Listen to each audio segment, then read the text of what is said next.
여기 앞으로 50년 더 사실 분들이 별로 없습니다. 우리 지한이를 제해놓고는 그 전에 하나님 앞에 가야 될지 모르겠습니다.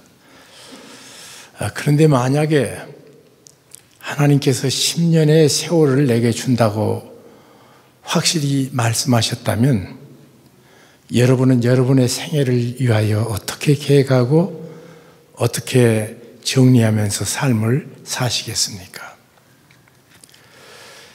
이 말은 제가 요즘 저에게 되뇌이고 질문하는 질문입니다. 저는 원래 과거에 너무 일 속에 묻혀 살았기 때문에 남서울 은혜교회 은퇴하면 이 설곡에 와서 우리 선교사님들과 함께 살겠다 이렇게 결정을 했습니다. 그리고 가던 어느 날 우리 함태호 회장님께서 저를 만나가지고 묻습니다. 홍 목사님, 이 설곡 건물 끝나면 무엇일랍니까? 예, 제가 너무 많이 이 일 저 일 했기 때문에 가족도 돌보고 손주들 얼굴도 보고 그리고 남아있는 일들을 정리하면서 지내겠습니다. 그러니까 그 어른이 하신 말씀이 에이, 홍 목사는 일에 사는 사람이라고 그러시더라고요. 한 2년을 계속 같은 질문을 반복했습니다. 그런데 아시는 대로 어느 날 그 어른이 일할 수 있는 재물을 주시고 그리고 이거 마음대로 쓰라고 그랬습니다. 저는 사실 10원도 평생 돈을 못 벌어봤고 지금까지 제가 현찰을 만져본 것이 극히 드뭅니다. 우리 집의 모든 주권은 제 아내에게 있기 때문에 저는 돈을 구경한 적도 없는 사람입니다. 그런데 이 엄청난 이 돈 앞에서 뭘 어떻게 해야 될까? 그리고 결국 제가 늘 댕기던 미얀마에 누군가 대학이 없는 교육의 황무지인 그 땅에 좋은 대학 섰으면 좋겠다. 이런 염원을 가졌다가 그 계획을 말씀하시니까 얼마나 좋아하시는지. 이 어른이 하버드를 갔는데 이것도 보고 저것도 보면서 어떤 축복받은 사람이 이런 귀한 일을 해서 많은 사람에게 복의 근원으로서 흘려보내는 축복의 교육기관을 만들었나 그렇게 물어봤는데 홍 목사님 그렇게 해주신다니 정말 좋으시다고. 근데 그 어른이 몸이 쇠약해지셨습니다. 언젠가 저희 두 뇌를 저하고 제 아내를 부르시더니요. 제 아내에게 사모님 부탁합니다. 그러시면서 홍 목사 10년은 살아야 됩니다. 그래요. 그러더니 아니 이처럼 나처럼 연약한 몸으로 일 못하는 몸 말고 10년 동안 팔팔 뛰는 건강을 사모님이 책임지시라고. 이제 모든 것이 실제적으로 어떻게 일해야 될 것인가 하는 문제 앞에 제가 봉착했습니다. 제 인생의 계획은 간단하게 생각했습니다. 정리하고 지금 제가 77이거든요. 10년을 우리 가족에는 83세 이상 산 사람이 없는데 10년을 살면 내가 훌쩍 넘어갑니다. 그런데 이 10년 동안을 어떻게 살 것인가 하는 문제를 놓고 기도하기 시작했습니다. 그러기 위해서 먼저 해야 될 것이 있습니다. 제가 미얀마의 대학 설립한 일을 정했기 때문에 이거보다 덜 중요한 것은 모두 정리해야겠다. 30년 섬겼던 코스타 이사장 그만뒀습니다. 왜냐하면 시간과 건강에 한계가 있는데 이제는 한 곳으로 몰지 않고는 이 일을 도저히 감당할 수 없다. 제 생에 하나님께서 엄격결에 주셨지만 25년 감당했던 남북 나눔 운동도 정리했습니다. 제 삶의 한 표현이었던 전도폭발 임상훈련도 정리했습니다. 하나하나 정리했습니다.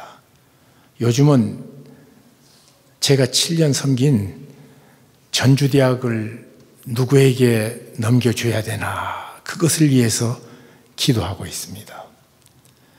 참으로 중요한 것을 위해서는 덜 중요한 것을 정리해야 됩니다. 이것은 제 원리가 아니라 여기 우리 믿음의 대선배인 모든 그리스도인들, 신구약을 통틀어서 가장 모델이 될 수 있는 한 분, 모세가 그랬습니다. 여기 성경 본문은 이렇게 말합니다. 모세는 믿음으로 장성하여 바로의 공주의 아들이라 칭함을 거절했다고 말합니다. 사도행전 13장 보면 모세는 애굽의 모든 학문에 능했다고 말합니다. 바로의 공주의 아들로서 에집트에서 배울 수 있는 모든 학문을 섭렵한 사람입니다. 그런데 그에게는 그 이전에 하나가 더 있었습니다.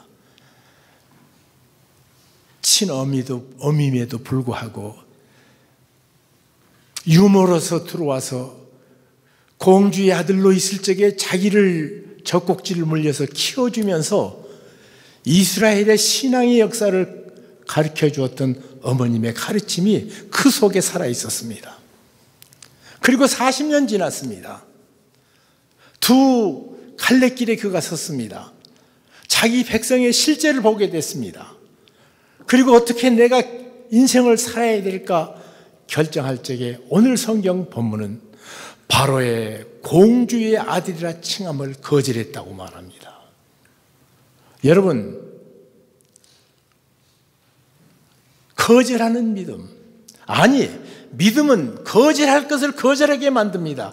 예수 믿고 아무것도 거절하지 않았다면 여러분 가짜의 주장입니다.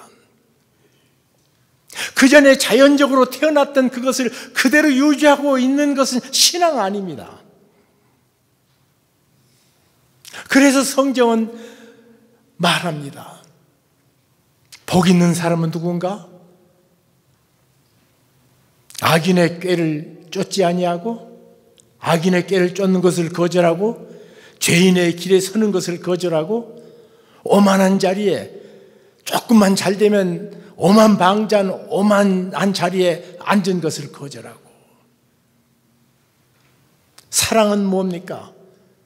사랑은 교만하는 것을 거절하고 자랑하고 싶은 것을 거절하고 무례히 행하고 싶은 것을 거절하고 성내기를 거절하고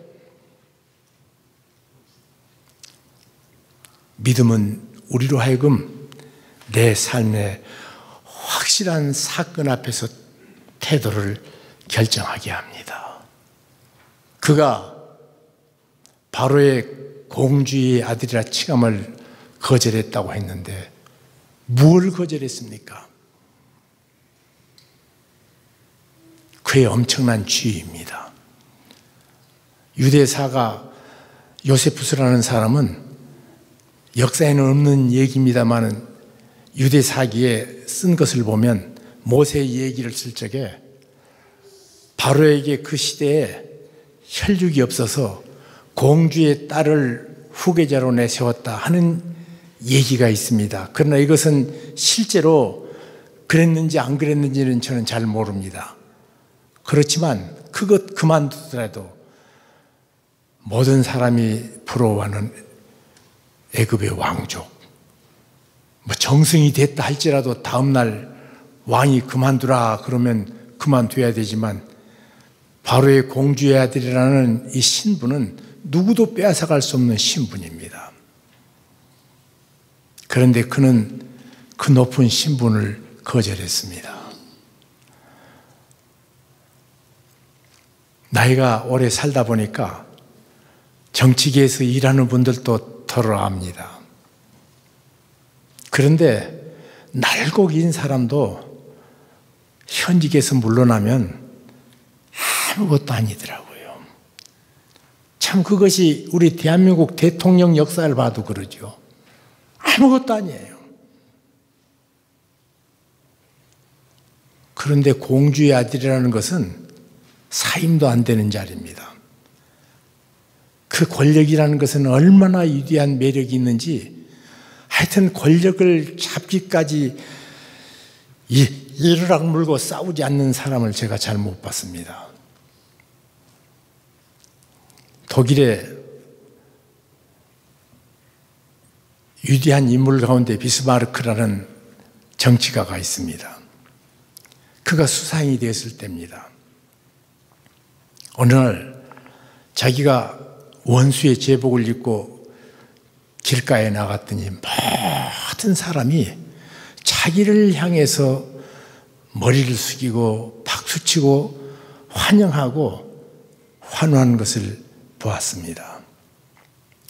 그래서 다음 날 남루한 시골 영감 옷을 입고 나갔더니 아무도 자기를 봐주지 않습니다.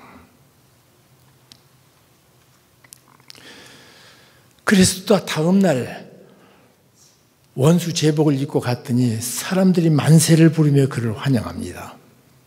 그래서 그가 제복을 벗으면서 이렇게 얘기했답니다. 야, 오사, 네가 비스마르크냐 내가 비스마르크냐. 내 삶의 본질은 아무것도 안 바뀌는데 이 감투라는 것이 있으면 사람들이 의시되는 것 참 꼴불견이에요. 그런데 하여튼 사람은 그것 가진 한 절대로 놓으려고 하지 않습니다. 그 권력을 거절하는. 두 번째로 애굽의 모든 부요를 거절하는. 돈 앞에 약하지 않는 인생 없습니다. 무슨 말을 멋지게 해도 전부 돈에는요 무서운 사람들이에요. 이거 형제도 필요 없고 부자지간도 필요 없더라고요.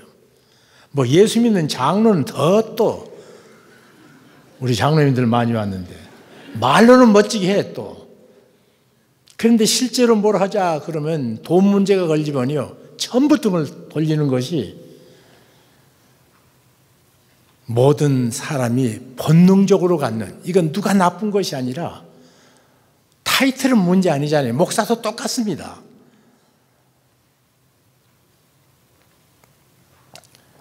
여러분, 보통 부유입니까? 인류 5대 문명 발산지 중에 하나고 황금의 제국이라고 말했던 에집트의 왕자의 아들을 왕자인 것을 거절하고, 우리는 단돈 몇천 원 가지고도 그렇게 아까워하는데, 그러나 이 두 개 정도도 어찌어찌 하면 실제로 그렇게 내게 주어지면 내가 그걸 그렇게 할지는 모르겠지만 이 두 개는 상상으로는 막 그까짓 것 내가 원래 돈 없는 놈이었으니까 없어도 된다 그럴 수 있을 것 같고, 또 권력도 없은 놈이니까 별 관계가 없다 그럴 수 있는데, 세 번째만은 거절하기 힘들었을 것 같습니다. 어릴 적에 물결 치는 대로 바람 부는 대로 떠밀려갔던 나일의 아그밥이 될 자기를 구해가지고 왕의 명령을 거절하고, 히브리의 모든 어린 아이들은 남자는 다 죽이라고 그랬습니다. 에집트의 황제의 명령을 거절하고 이 유태인 아이를 생명을 살려준 자기 양모. 아마 아이가 없었기 때문에 양자를 삼은 것 같아요. 그가 떠나려고 했을 적에 네가 내 천 보람인데 어떻게 나를 떠날 수 있느냐. 그렇게 붙잡으면요 다른 두 개는 어떻게 하면 상상 속에서는 내가 거절할 수 있는데 이 손을 붙잡는 손을 뿌리칠 수는 없지 않을까. 남자로서 말이지. 한 인생을 사는 남자로서 옳음을 그래도 최소한도로 생각하는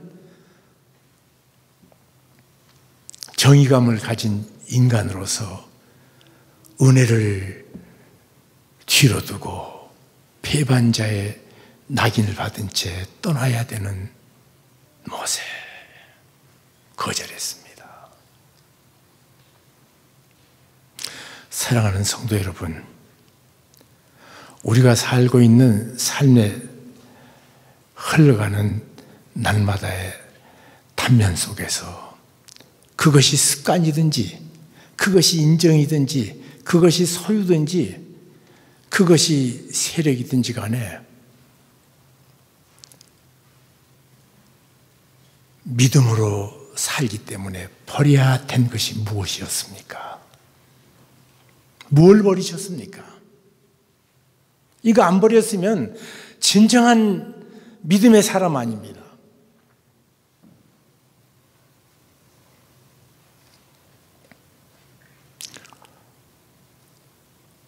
그런데 거절하는 것이 그것 자체가 곧 믿음은 아닙니다. 거절을 위해서 두 가지 조건이 있었습니다. 여기 성경 본문은 우리에게 이렇게 말합니다. 도리어 하나님의 백성과 함께 고난받기를 잠시 죄악의 낙을 누리는 것보다 더 좋아하고 여기 두 그룹에 속해야 됩니다. 하나는 하나님의 백성의 그룹에 속할 것인가, 그렇지 않으면 애굽의 그룹에 속할 것인가 합니다. 애굽의 그룹에 속해 있으면 부여도, 애굽의 그룹에 속해 있으면 모든 권력도, 좋은 환경도 그에게 다 주어졌습니다. 그런데 그것을 거절했단 말이에요. 여러분, 거절한 것 자체가 믿음은 아닙니다.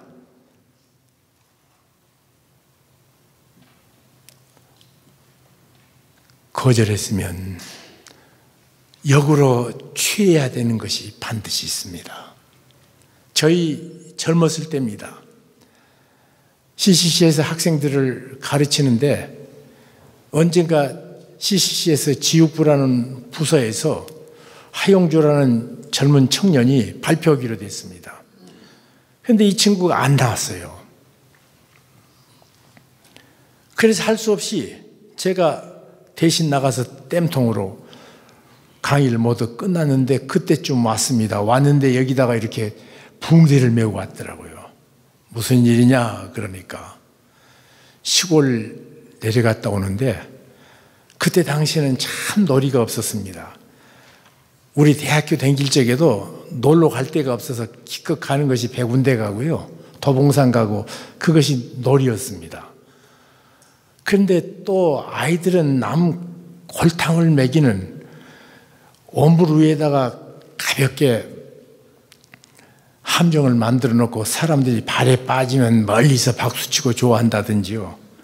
참 못된 그런 일이 많았는데 기차가 지나가면 애들이 기차에다 돌멩이를 던졌습니다. 그런데 그날따라 웬만하면 잘 안 맞는데 아이가 던진 이 돌멩이하고 이 기차 속도가 같이 마주쳐갖고 유리창을 깨고 이 눈 아래가 정확하게 타격을 받아가지고 피를 흘렸다고 그래요. 그래서 치료받고 오느라고 늦어서 미안하다. 그 친구가 유명한 온누리교회 하용조 목사입니다. 그런데 학교의 모든 선생님들이 아이들 보고 야, 너희들 돌 던지지 말으라고 그래도 계속 돌을 던지는 거예요. 어느 날 한 학교에서 이러기로 작정했습니다. 이제 기차가 지나가면 돌 던지지 말고 한번 손으로 흔들어 봐라. 아이들이 손을 흔드니까 기차 안에서도 사람이 손 흔들어지고 교제가 되지 않아요. 서로 손 흔드는 재미 때문에 아이들이 손을 흔들기 시작하면서 놔버린 것이 뭐냐면 돌로 기차 가는데 던지는 거 그만둬졌습니다. 그전에는 자꾸 던졌어요. 나이 드신 분 아니면 모르는 얘기예요. 그러니까 안 하는 것으로 끝나면 안 됩니다. 하는 것이 있어야 안 하는 것이 완전하게 해결됩니다. 여러분, 예수 믿는 것, 술도 안 마시고 담배도 안 피고 거짓말도 안 하고 이것도 안 하고 저것도 안 하고 그것이 예수 믿는 것 아닙니다. 주께서 말씀하셨습니다. 악에게 치지 말라. 하지 말아야 될 거지 말라. 그러나 우리 보고는 선으로 싹을 이겨라. 그리스도인들이 이 세상 살면서 거짓과 이선에 대해서는요, 거절해야 됩니다. 지금 우리의 이 나라의 풍습이 어떻고가 아니라 일반적인 생활 속에서 하나님 앞에 바로 되지 못한 것은 거절해야 됩니다. 그것이 그리스도인들이 땅에 사는 삶의 모습이어야 됩니다. 거절하는 것으로 끝나면 안 됩니다.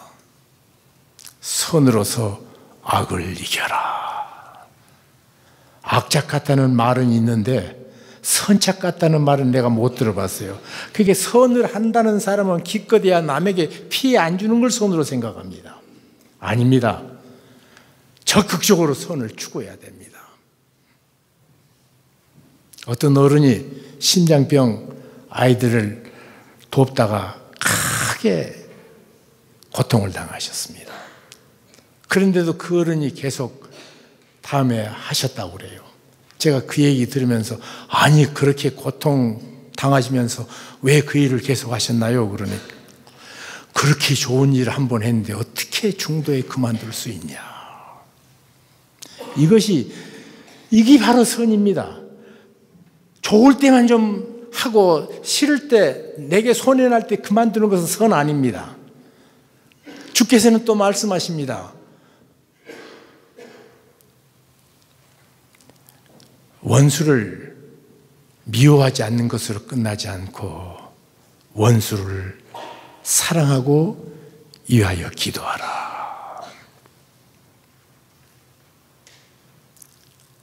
제가 남서울교회 처음 개척했을 적에 참 괴롭히신 분이 계셨어요. 그래서 하나님 앞에 하나님 너무 어려워서 참 힘듭니다. 그런데 그분이 어느 어디로 사라지셨어요. 그래야 살았다 그랬더니요, 그보다 배나 더 고약한 분을 보내주시더라고. 그래서 그 다음부터 그런 기도 안 합니다. 하나님 어떤 미움도 견디고 이길 수 있는 삶을 달라고. 없어지는 것은 그 사람 없어지는 것으로 끝나요. 그런데 내가 미움을 받으면서도 오해를 받으면서도 그것을 넘어설 수 있는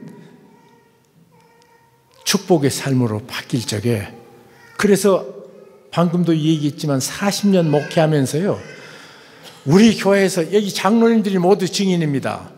다툼이 없이 제가 그래서 대한민국 어느 교회 목사님들하고 너희 교회 당회 어떻게 운영했냐 그러면 제가 말을 안 씁니다. 왜냐하면 도움이 안 돼요. 근데 그것이 내 주변에 좋은 사람으로 채워져서가 아니라 어떤 경우에도 그것을 넘어설 수 있는 믿음을 주실 적에 내가 승리가 되더라고요.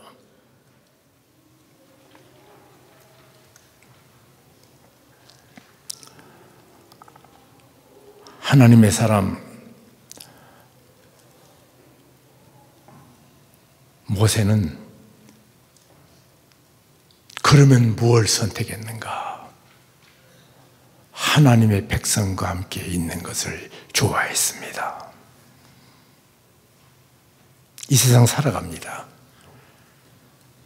여러분이 세속에 취해서 세속적인 교제를 많이 하고 있습니까?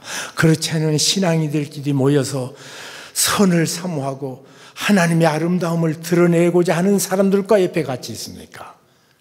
당신의 삶은 간단합니다. 주변에 어떤 사람이 있는가 보면 당신이 누군가 보입니다. 에머슨이라는 사람이 그랬습니다. 네 친구를 데려오라. 그러면 내가 어떤 사람인 줄 내가 분명히 말해줄게. 여러분이 어떤 사람과 함께 있기를 좋아하십니까? 어떤 교제권을 갖고 있습니까? 제 평생의 가장 큰 축복은 정말 좋은 교제권을 가졌던 것이 오늘 나를 만들어주더라고요. 내가 무슨 잘나고 또 능력이 있어서가 아니라 참 좋은 교제권, 또 좋은 교제권, 또 좋은 교제권. 그런데 그 더 좋은 교제권을 더 좋아해야 돼요. 더 좋아해. 결국 좋아하는 것을 선택하도록 되어 있습니다. 어떤 사람과 만나 있는가? 하나님의 백성과 함께 있기를 더 좋아하고, 이번에 남자 성경 공부도 참 잘 모인다니까 얼마나 감사한지 모르겠습니다. 자꾸 모이시고 자꾸 말씀 상고하시고, 그리고 무슨 일이든지 선한 일을 만들어서 열심히 해보려고 드시고요. 인생이 짧은데 왜 그리 허비하세요? 얼마나 귀한 인생인데.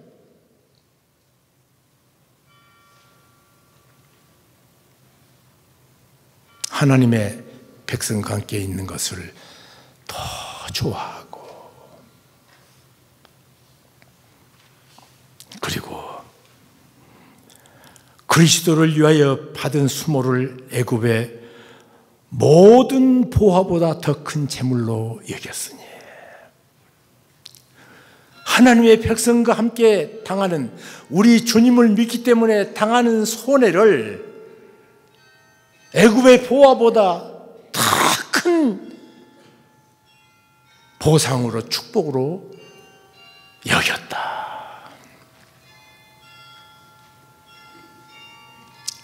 어떤 가치를 가지고 사느냐가 인생을 만듭니다.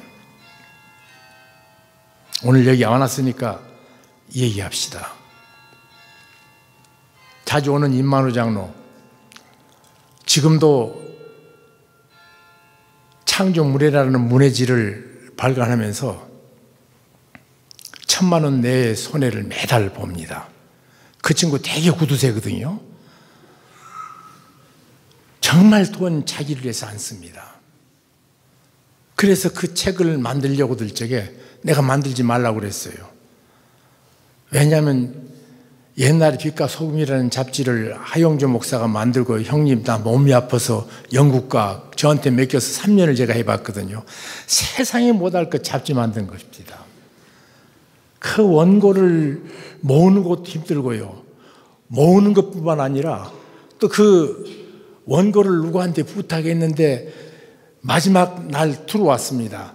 들어와가지고 그 원고를 딱 보니까 전체 흐름에 맞질 않아요. 그게 전화하거든요.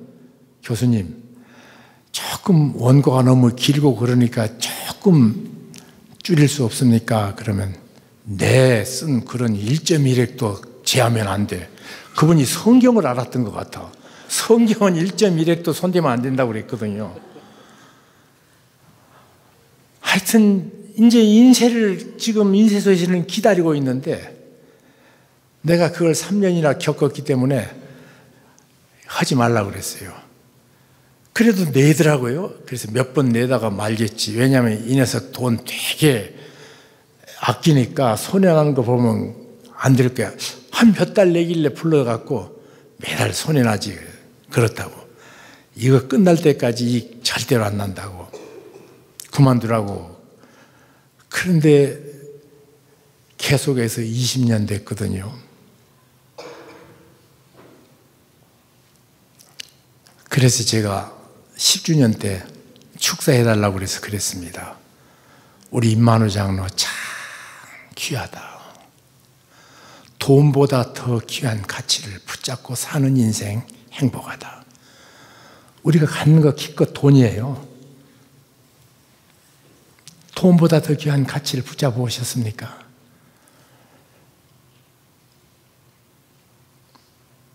진짜 좋은 것은 돈 이상이어야 돼요. 그 돈이란 것은 쓴 것만 내 돈이지 놔둔 것은 아무것도 내 돈 아닙니다. 돈 없는 제가 그렇게 말해요. 그냥 너야 돈 없으니까 그런데, 그렇다고 돈 있는 분에게 한 번도 머리 숙여 본 적 없습니다. 아직까지는. 앞으로는 내가 모르겠어요. 여러분, 돈보다 더 귀한 가치를 붙잡고 사십니까? 믿음의 사람 모세는 자기 백성과 함께 고난 당하는 것, 능력 받는 것을 애굽의 모든 보화보다 더 소중하게 여겼다. 애굽의 모든 가치보다 더 높은 가치를 가질 적만 가능한 일입니다. 제가 지금까지 살아오면서 참 좋은 사람 만났다고 그랬죠. 비결 말씀해 드릴게요. 이익이 생긴 데는 도둑놈들이 칼을 들고 덤벼듭니다. 이익이 나는 데는. 그런데 손해를 나눈 곳에서는 나쁜 사람은 귀신같지 않아요. 하여튼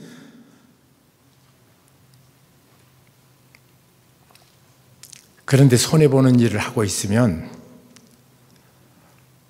돈보다 더 귀한 가치를 아는 사람들만 모이더라고요. 이렇게 귀한 축복을 말해도요, 아무도 안 따라해요. 남서울 교회, 남서울 은혜교회 40년을 목회해도 따라하는 사람은 참 드뭅니다.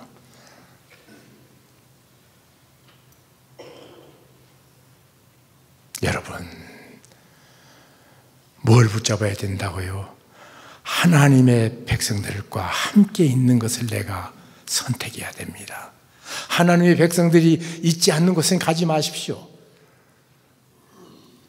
시간도 정성도 하나님의 백성과 함께 있는 것을 더 좋아할 뿐 아니라 세상의 보화보다 하나님의 백성으로 희생당하는 것을 더 좋은 보물로 여기는 가치관이 달라지는 인생. 그리고 마지막입니다. 거기서 그것으로 끝나면 안 됩니다. 예수 그리스도를 바라보는 삶입니다. 그래서 성경은 말합니다. 그리스도를 위하여 받은 수모를 애굽의 모든 보화보다 더 큰 재물로 여겼으니 그리스도를 위한 삶.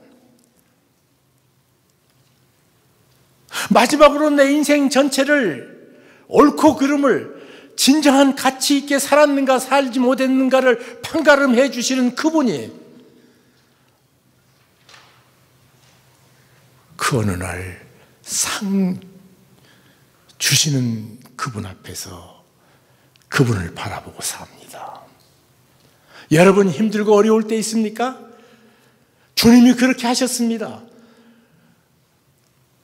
애굽의 왕자를 모세는 떠났다면 우리 주 예수 그리스도는 하늘 영광을 버리고 이 땅에 나를 찾아오셨습니다. 그리고 그분은 그것으로 끝나지 않고 나를 구속하기 위해서 갈보리 언덕에서 십자가에 매달려 죽으셨습니다. 그분을 바라보십시오. 십자가를 바라볼 적에 이 성경 구절이 가슴을 울려야 됩니다.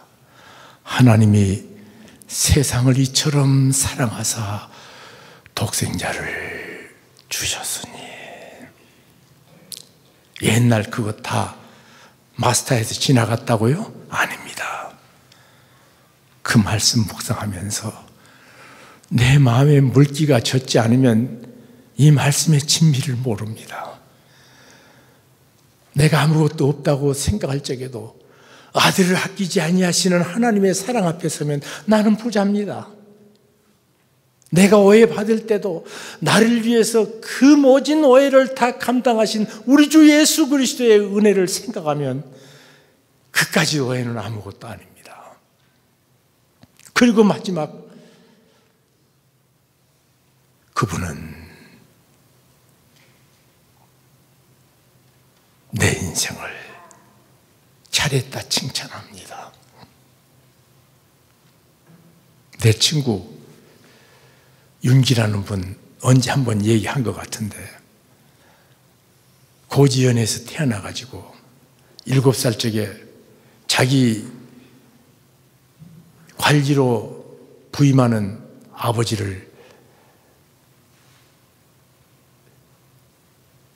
함께 전라남도 목포에서 삶을 사신 분입니다.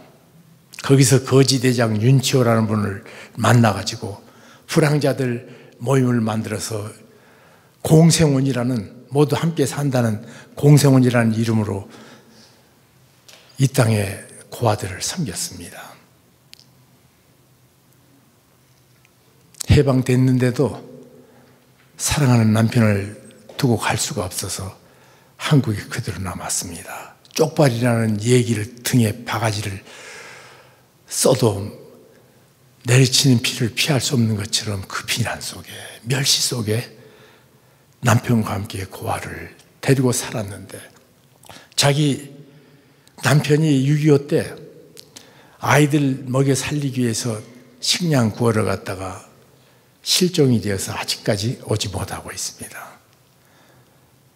그분이 67세인가 그 나이로 이 세상을 살고 떠나셨는데, 그때 떠나기 전에 인터뷰하는 인터뷰가 목포 공생원 가니까 나오더라고요. 기자가 묻습니다. 아니 6.25 때 한국 사람도 먹기 힘들 적에 어떻게 그 고아들을 키웠냐고. 3,000명이나 키웠거든요. 어떻게 견뎠습니까? 그러니까 자기 사랑하는 남편이 어느 날 불현듯이 와서 여보 참 수고 많이 했어. 그 말 하나 들으려고 그때까지 살았대요. 지금은 일본 전역에 성녀처럼 추앙을 받는 사람으로, 고지연에 가면 사카모토 료마라는 일본 사람이 가장 존경하는 정치가, 그 사람하고 다오지 지치코라는 이 두 사람을 거기서는 영웅으로 합니다. 7살 때 떠났는데도. 그런데 그까지 것이 아니고 사랑하는 남편이 여보 수고 많이 했어.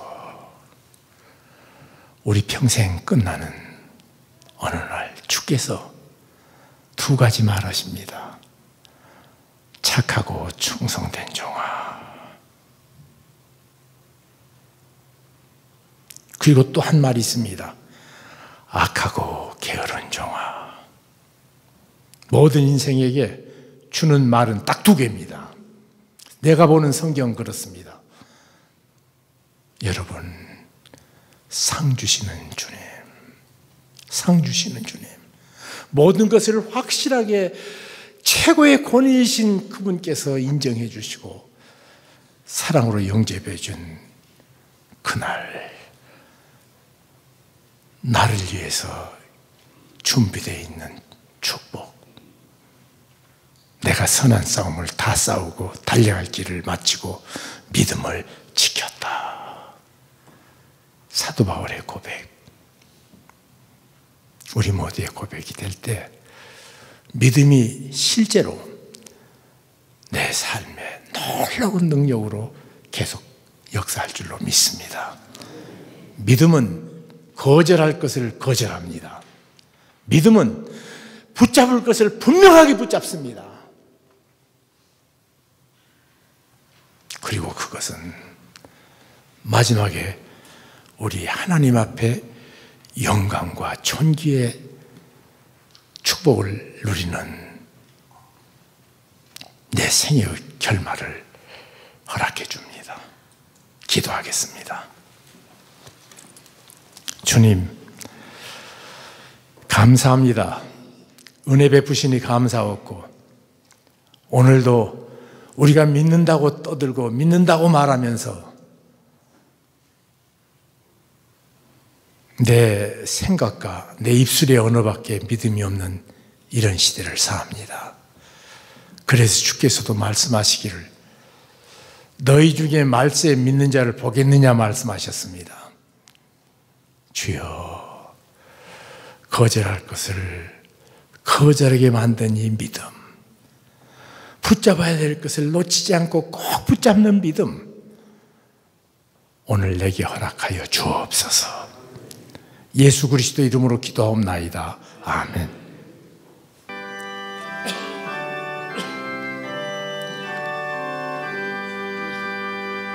만복의 근원 하나님, 온 백성 찬송 드리고 저 천사여 찬송하세.